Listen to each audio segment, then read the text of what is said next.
Oke, jumpa lagi dengan saya di channel The World of Inventor. Saya akan menerangkan sedikit masalah yang terjadi pada diri saya, dan semoga aja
nah ini ketika dia dipasang jadi satu begini.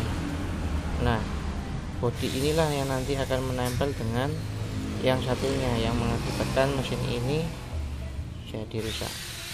Jadi harus diperhatikan ketika memasang, ini harus dimasukkan di depan dan ini baru di belakang. Nah, begini.